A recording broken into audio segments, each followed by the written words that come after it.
tient très bien cette pelouse. Et là, attention à Konaté Karim sur cette action. C'est un pénalty incontestable. Sébastien alors de se mettre davantage en confiance. C'est bien tiré.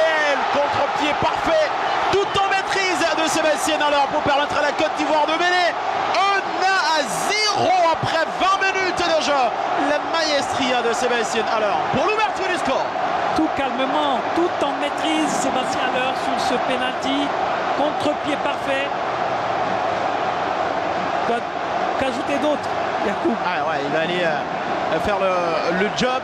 Corner pour les éléphants sur les buts de Carlos. Ballon qui est bien levé cette fois-ci, encore une tête ivoirienne. Et le deuxième but de la Côte d'Ivoire avec Ibrahim Sangaré encore sur un coup de pied arrêté. Magistralement exécuté, dévié dans la surface de réparation. Et la Côte d'Ivoire qui marque son deuxième but. 4 minutes après le premier. 2-0 pour la Côte d'Ivoire. Et 2 minutes après que j'ai parlé des qualités de buteur de Sangaré Ibrahim qui se trouve là, tel un renard des surfaces au second poteau, tout seul pour pousser ce ballon au fond des filets, ce second ballon-là, alors que c'est un défenseur séchellois qui a remis ce ballon en jeu a priori. Et de plus en plus impatient de voir cette avalanche de buts là déferler sur les Seychelles. Et là, voici encore le calvaire de la douce dans cette partie. Les joyaux de Simon Allegra, de la classe, de la finesse, de l'intelligence pour Simon Allegra. Le troisième but bon sur cette action, tout est bon. Qu'est-ce que c'est un génie ce petit, le crochet, hein, comme à son habitude depuis le début du match. Et ce temps roulé qui ne laisse aucune chance à Siméon, qui s'envole dans les airs. Danyama.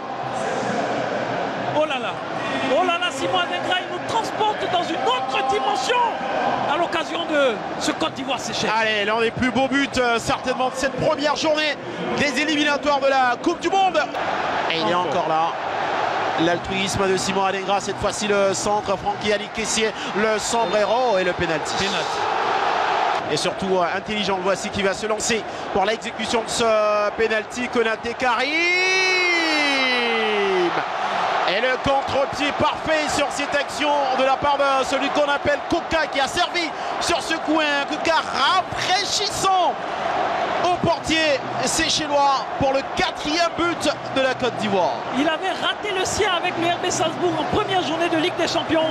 Là, sans paniquer. C'est sur ce score de 4-0. Nassar dit que cette première mi-temps s'achève avec des éléphants de Côte d'Ivoire qui se sont rendus les choses assez faciles. Allez, on tombe de la seconde période de ce Côte d'Ivoire-Seychelles, comptant pour la première journée des éliminatoires. Allez, ainsi que les éléphants de Côte d'Ivoire qui, eux, veulent marquer un 5e but sur cette action pour Kopa. C'est Kopo Fofana pour le 5e but de la Côte d'Ivoire. Après ce 1-2 magnifique, sensationnel, c'est Kopo Fofana qui marque le 5e but et permet une fois de plus à Ebimpe d'exulter. Seko Fofana, buteur. Comme à ses bonnes habitudes, comme à ses heures perdues.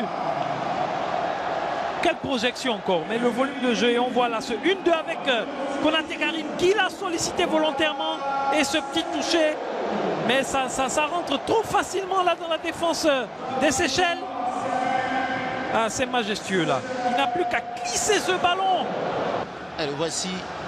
Traoré qui va frapper. Cette fois-ci, il la joue solo, mais il la joue magnifiquement. Le ballon de l'intérieur du pied de Traoré qui va corser l'addition et mettre l'équipe des Seychelles à genoux au stade Alassane Ouattara de Bimpe. La Côte d'Ivoire à 6, les Seychelles 11-0. Il l'a cherché à cette position depuis bien longtemps, sous les yeux des magiciens. Ahmed Junior Traoré, il a fini par l'avoir. Hein. On a vu, il a pris tout son temps. Aucun joueur séchellois qui ne sort face à lui pour lui barrer la route. Il a tout le temps d'armer sa frappe, de lever la tête et de placer ce ballon. Frappe croisée, petit filet. 6-0, c'est au fond. On a l'habitude de voir dans ce registre des frappes à l'entrée de la surface. Seko Fofana, un degré moindre. Sangaré Ibrahim, Mais là, c'est Ahmed Junior en 2000 et malheureusement c'était au tour préliminaire et une défaite face à la Et là, attention à Jean-Philippe Grasso. Oui, là il y a pénalty. Oui, mais clairement. Forcément, en Angleterre, lui qui n'évolue pas au pays.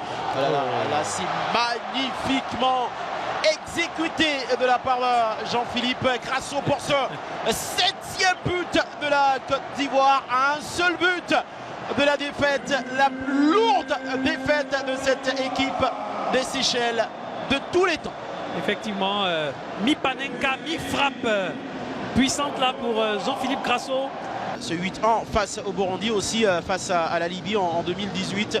Un 7-0 face au Rwanda également. Et là peut-être un 8-0 face à la Côte d'Ivoire. Et voilà. C'est la plus lourde défaite de l'histoire des Seychelles avec ce but de Traoré Ahmed Junior qui va profiter des largesses défensives des Seychelles pour marquer ce 8e but. Et la Côte d'Ivoire qui remporte, on peut le dire, sa première victoire dans ses éliminatoires. Mais ça, on le savait déjà depuis longtemps, hein, mon cher Yacoub. Et Ahmed Junior Traoré qui inscrit là son 2e but du match, qui fait sa seconde entrée consécutive, convaincante avec les éléphants de Côte d'Ivoire après le match le mois passé face à l'Afrique du Sud. Il marque des points. Hein. Avec encore les éléphants de Côte d'Ivoire et Serge Aurier qui va se dégager. Attention, Jean-Philippe Grasso qui va mettre la pression. Il va récupérer Jean-Philippe Grasso. Pas de faute. Jean-Philippe Grasso pour le 9-0. Konaté Karim. Et le 9e but pour la Côte d'Ivoire. L'altruisme, la philanthropie de Jean-Philippe Grasso qui offre ce but à Konaté Karim, qui vaut bien évidemment des pas de danse. 9-0 pour la Côte d'Ivoire. Effectivement, mais on se perd dans les statistiques. Je ne sais même plus on est à combien de buts pour Konaté Karim. On est à quoi? Mais c'est un festival que nous offrent les éléphants de Côte d'Ivoire sur la pelouse du stade Alassane Ouattara Bempé. Jean-Philippe Grasso, naturellement, c'est ce qu'il avait à faire, c'est ce qu'il a fait pour Konaté Karim qui tranquillement va pousser le cuir au fond des filets.